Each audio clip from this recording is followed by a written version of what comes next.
Bismillahirrahmanirrahim. Assalamualaikum warahmatullahi wabarakatuh. Apa kabar saudara-saudaraku? Mudah-mudahan kali ini kita semua dalam keadaan sehat walafiat dan selalu dalam lindungan Allah Subhanahu wa taala. Jika ada yang sakit, kita doakan semoga cepat sembuh, amin ya Allah ya rabbal alamin.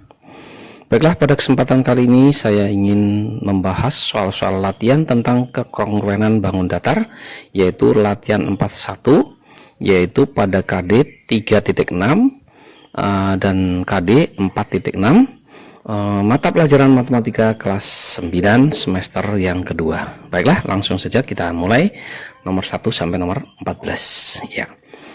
Manakah di antara gambar di bawah ini yang kongruen? Coba lihat, perhatikan bentuk rambut, tangan, baju dan kakinya ya. Berarti A dengan C, betul ya. Kemudian B dengan I, kemudian C dengan F, D dengan G, dan E dengan H. Itu nomor 1. Oke. Sekarang perhatikan nomor 2. Manakah di antara gambar berikut yang kongruen? Perhatikan terutama tangannya ya. Ya, di sini ada tutup mulut, tutup mata, tutup telinga ya. Tutup mulut berarti A, kemudian D, kemudian H. Kemudian yang tutup mata B, E dan I ya. Kemudian yang tutup telinga C, F dan G. Oke. Apakah menurut pensil warna pada gambar di samping ini adalah kongruen? Jelaskan ya. Perhatikan, pensil ini adalah pensil warna buatan pabrik. Secara ukuran bentuk, maka kalau pabrikan itu semuanya besarnya sama, ukurannya sama. Nah, ini bisa dikatakan kongruen selama panjangnya masih tetap sama. Namun kalau sudah berubah, misalnya sudah dikerut beberapa kali sehingga ukurannya ada yang panjang ada yang pendek, maka bisa kongruen, bisa juga tidak kongruen ya. Karena ukurannya bisa berbeda. Jadi bagaimana? Bisa kongruen selama masih ukuran dan bentuknya masih sama. Tapi kalau panjangnya sudah berubah, maka sudah tidak kongruen lagi. Jadi ada dua kemungkinan begitu. Oke, lanjut, perhatikan ini kita dituntut di nomor 4 ya, tulislah pasangan bangun yang kongruen. Dan di sini bagaimana cara memperolehnya? Ya, berarti kita lihat yang A ini akan kongruen dengan yang D, cukup dengan ditranslasi saja. Kemudian juga dengan M. Nah, gimana? Oh, ini dirotasi 180 derajat ya, ditranslasi dan rotasi 180 derajat kalau dari A ya, gitu. Oke, kemudian yang mana lagi? Nah, hati-hati. Ini untuk E ini tidak sama. Coba kita lihat. Nah, tidak kongruen. Nah, tidak kongruen ya. Nah, oke. Sekarang mana lagi? Oh iya, I dengan L. Ini adalah kongruen. Sekarang yang C. Kita lihat C ini kemungkinannya dengan C. Lihat. Nah, dengan C. Sama apa tidak? Ah, tidak sama. Besaran yang C, maka tidak kongruen.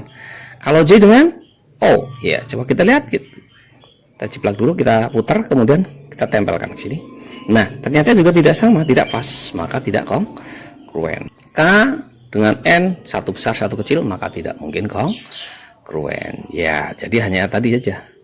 A yang kongruen A dengan D dan M. Itu ada 3. Kemudian yang pasangan berikutnya yaitu I dengan L saja, yang lain tidak ada. Oke? Ya. Oke. Kalau I ke L berarti dengan cara apa itu? Rotasi negatif 90 derajat. Oke? Sekarang perhatikan, berikut ini adalah pasangan bangun yang kongruen. Tulislah sisi-sisi dan sudut-sudut yang bersesuaian. Oke. Untuk ini kita ambil satu dulu ya, contohnya seperti ini. Nah, untuk memudahkan, maka posisinya akan kita posisikan supaya letaknya seletak yang sama ya. Kita salin seperti ini. Nah, posisi seperti itu. Maka sudah jelas nanti sisi terpanjang dengan sisi terpanjang, sisi terpendek dengan terpendek, sisi yang tengah dengan tengah. Nah, titik sudutnya pun seperti itu sudah bersesuaian. Berarti sisinya berarti AB bersesuaian dengan NO, BC bersesuaian dengan OM, AC bersesuaian dengan NM ya. Sudut A sama dengan sudut N, sudut B sama dengan sudut O, sudut C sama dengan sudut M ya. Oke. Maka untuk yang lain silahkan lakukan seperti ini. Saya yakin tidak sulit ya, mudah ya. Oke, sekarang perhatikan. Manakah belah ketupat di bawah ini yang kongruen? Jelaskan. Nah, sekarang perhatikan. Yang A, belah ketupat panjang sisinya 5. Yang B, belah ketupat panjang sisinya 5,5. Berarti ukurannya saja sudah tidak sama. Tidak mungkin kongruen. A dan B ini sama sudut tapi tidak sama panjang sisi-sisi yang bersesuaiannya. Nah, sedangkan A dengan C itu adalah dua bangun yang kongruen. Kenapa? Nah, karena sudut-sudut yang bersesuaian sama besar, sisi-sisi yang bersesuaian sama panjang.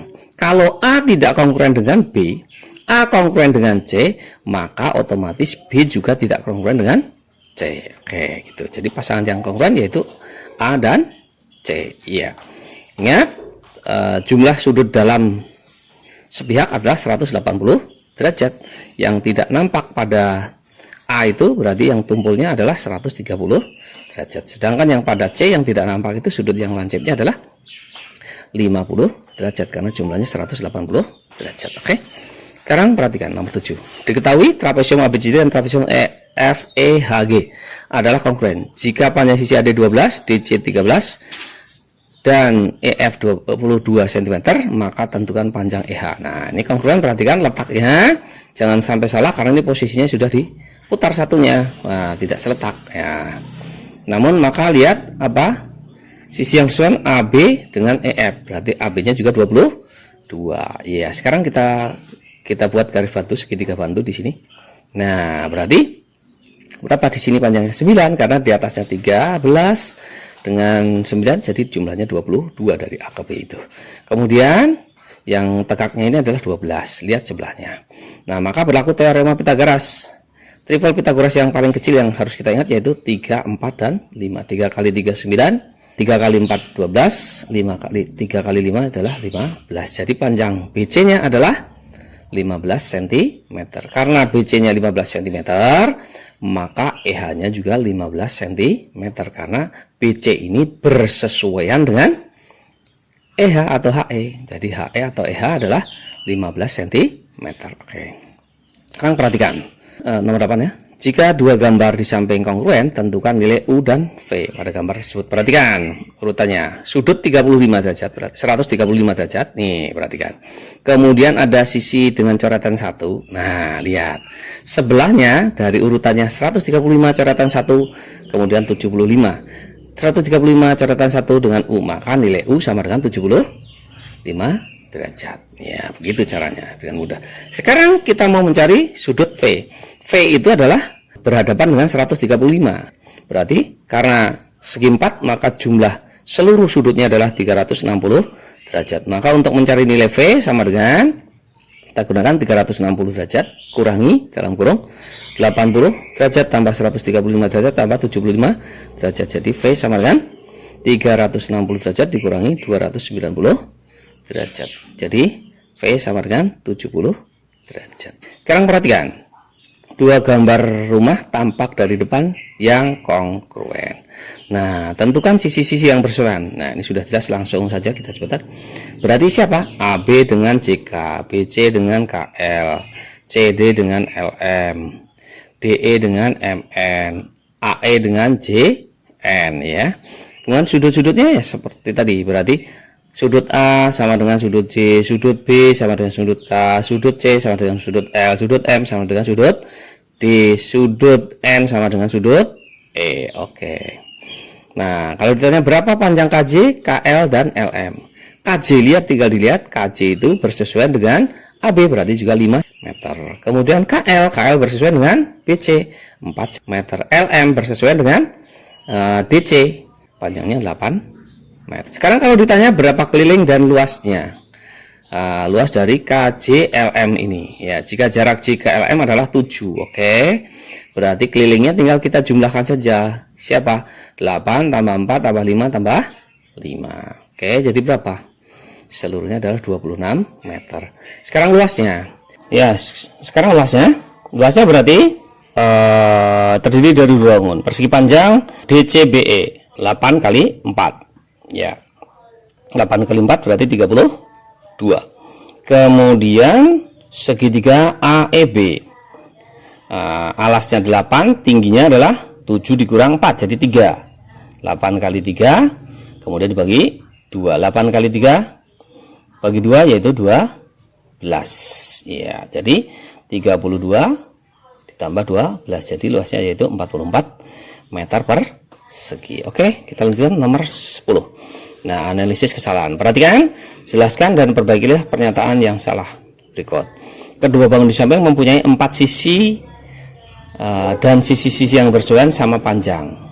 Jadi kedua bangun tersebut kongruen. Ya, betul bahwa keempat sisinya ini sama panjang, sisi yang bersesuaian sama panjang, namun sudut-sudut yang bersesuaian tidak sama besar. Jadi kedua bangun ini tidak kongruen karena hanya memenuhi salah satu syarat kongruensi saja, kekongruenan saja, ya.